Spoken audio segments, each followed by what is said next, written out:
All right, let's talk some Lions in the dark. We got Damon Harrison, who begged to get out of Detroit, who begged to get out of Seattle, and he joins in NFC North Division rival. We'll talk about that. Also, we'll talk about PJ Fleck, or Fleck, how we pronounce his name, from Minnesota coach how I feel about how he becoming Detroit Lions head coach. But first, let's talk about Geron Kearse. He is expected to sign with the Baltimore Ravens, and I got some more information on him. So hit that subscribe button, bell icon button, share the video. Appreciate the love, support. How's your trash can filled up? And they pick trash up on Monday and this Wednesday. Crazy, right? But Geron Kearse got kicked off the team because he left the team hotel without permission, came back late. So they kicked him off the team. Now, I don't know if that was his first offense or however it go. But, I mean, it is what it is. And COVID, very serious. But that's why he got kicked off, according to Dave Burkett. And then he signed with a playoff team, the Baltimore Ravens. Okay, the Baltimore Ravens got rid of Earl Thomas. He ain't found the job. He was supposed to find a job with the Houston Texans. The leadership of the Houston Texans, they pretty much said no, stopped it, and, he got in some more trouble. You can read that story about his bloody arm. So now they're going with Geron Kearse. And, hopefully, I hope Lamar Jackson and them go all the way and win the Super Bowl. I really don't have too many teams that I dislike. You got players that you don't like, but I don't mind Patrick Mahomes winning again. I like him and Andy Reid. I don't mind Lamar winning it. I don't mind Phillip. He's been one of my favorite players for a long time. Phillip Rivers and the Indianapolis Colts getting it. And Phillip Rivers admitted that this might be his last game tomorrow. If they don't get in with the whole-ass Pittsburgh Steelers, resting Ben Roethlisberger might let Cleveland in. My problem with that is Pittsburgh need to be playing how bad the offense is. But, with Geron Kearse, he wasn't no player that I particularly noticed or liked in none of that nature. But you know how the Lions, how I go with the Lions. They sit here and cry about, little stuff. But, I mean, it is what it is, man. But, that's why he got let go. And hopefully, he make a long run with Baltimore. I'm pretty sure he got a quarantine. But for safety, I mean, if you do your job and you do it with the blueprint, with the playbook say do, it really ain't hard to fit in. When you start taking chances like Palomalu and start doing stuff that leave your teammates hanging out, then that's when it become hard to join a new team and, do your thing. So I think he'd be just fine. You do your job. He a big athletic safety, tackling the box. He can do that in any team. And, they call cover 2, they call cover 3, they tell him to blitz. Just tell him what he needs to do. As long as he do his job and remain disciplined, he should be able to fit in. They ain't asked him to come in and beat Palomalu and be Ed Reed, but I mean that is what it is. But also there is an issue with your boy, who they paid before they paid Kenny Galladay and Darius Slay, Damon Harrison. He cried his way off the Seattle Seahawks. I was gonna do a story on that the other day, but I didn't get to it. I'm glad I waited. He cried his way to get off the Seattle Seahawks, and now he will be picked up by the Packers. So he'll join the Packers. And like I said, a lot of people overhype the Packers. Oh, they're a great team. They're going to make it to the Super Bowl. Every year they ass get smacked. Remember that year they had a lead. They had a lead on Seattle. And Seattle came back on a couple minutes and they beat them. So it don't really surprise me. Green Bay ain't a good team. They just got an all-time great quarterback in Aaron Rodgers. And I think if he win the Super Bowl, he'd be in my top 10. Another Super Bowl, especially if it's this year. And he was kind of peeved that they got another quarterback in Jordan Love. But that's what they do. That's how they remain relevant. They do what the Lions don't do. They take a quarterback, even if it's premature, even if he have minimum flaws, they fix his minimum flaws, and he turns into an exceptional quarterback. And sometimes if you sit, wait, you're able to learn the job, and you're able to have no pressure to start. You can clean up your fundamentals, get your footwork together, get your technique down pat. You're able to learn, you're able to get the mental reps about the defenses you're going to see.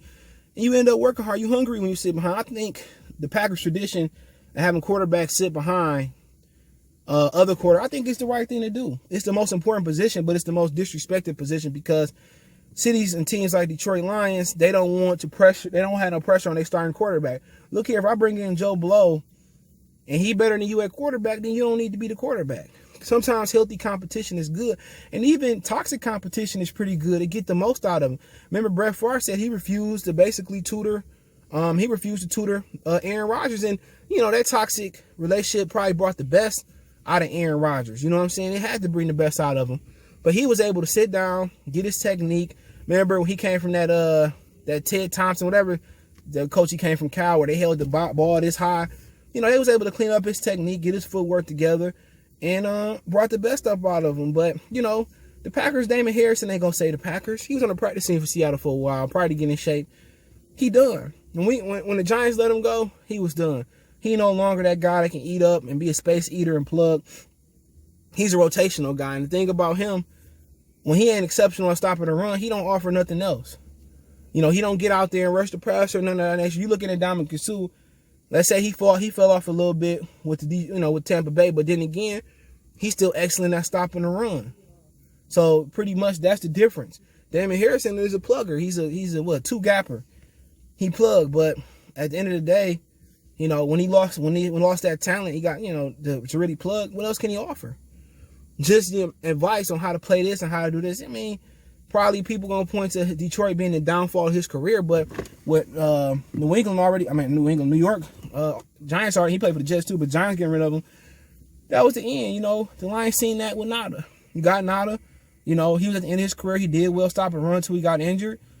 But that was what it is. You got to find, in this league, you got to find versatile guys that can play the run, that can rush the passer and also stop the run.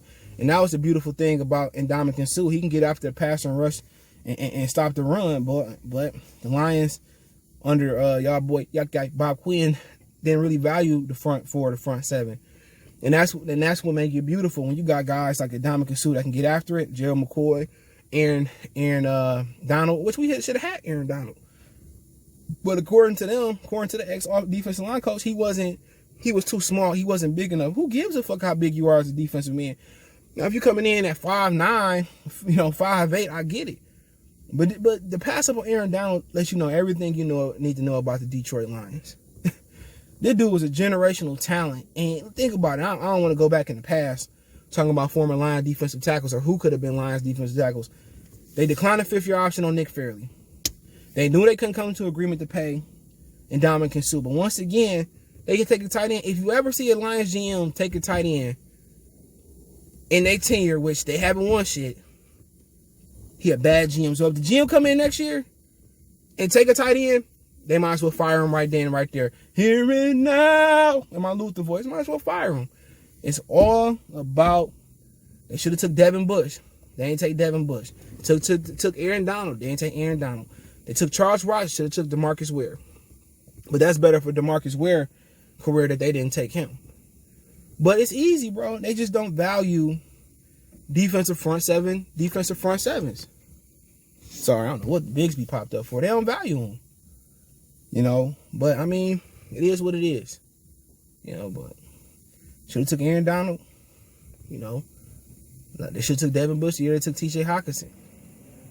And then they could have took old boy Josh Allen for the Jaguars at the end, but they wanted to win the last football game, I believe, versus the Packers. But it is what it is. Now about P.J. Fleck, I like him. I ain't gonna lie. I'm kind of getting turned on to college coaching. I know how I feel about Urban Meyer. I've been seeing Urban Myers take his foot and go bang, bang, bang, fresh up anybody ass. Bowling Green, Utah State, whatever it was. Niggas Utah, Ohio State, Florida. He's an exceptional coach. You know what I'm saying? And I don't mind PJ Fleck, what he did in Minnesota, even the Indiana guy. But in Minnesota, he making almost $5 million a year, 4.25. So you ask yourself, are you willing to commit? And then, Matt Rule, they fired the GM at Carolina, but he been doing a great job at Carolina. The record might not show it, but they lost Christian McCaffrey, even though they had a losing record with Christian McCaffrey. I think they didn't win a game with him when he didn't play them in the games. But he seemed to be able to turn that team around, man. And, maybe college coaches is the way. I think PJ Fleck did an amazing job at Minnesota, man. And, turning that program around, even though they lost to Michigan this year, why not? One thing everybody think a head coach should be a guy that knows offense or knows defense. No, first thing about head coach is being able to manage and lead men. That's one thing Matt Patricia couldn't do. You got to be able to buy into you as a head coach, not your offense. It don't matter if you're a great offense, special teams coordinator. Brian Flores wasn't even a coordinator. It's about how you lead men and how are you able to delegate to your coordinators, your position coach. How are you able to manage your coach? Excuse me. Tis the season for mucus to build up. That's what it's about. And PJ Fleck is able to lead college men, young men. And if he's able to galvanize the Lions, the real question is, if he can lead men, that's great. That's what Mike Tomlin good at. Bill Belichick good at. Being able to respect your peers, being able to respect you. How to manage your head coaches and your position coaches and your coordinators, I meant. That's what you want to see. All right? But the question is, the team he going to put around them. The most important thing for Detroit is building a blue-collar, hard-nosed team. You know, and I think he understand that. Watching them, we got to be able to have the first thing is the defense has to be tremendous. Get back to that. Build a tremendous defense. A front end that work with the back end. A back end that work with the front end. Okay? Then you want to be able to build a smash mouth run game. That's what Detroit represent. A blue-collar, hard-working, take no nonsense shit team. That's what our city is about. And that's what our team should be at.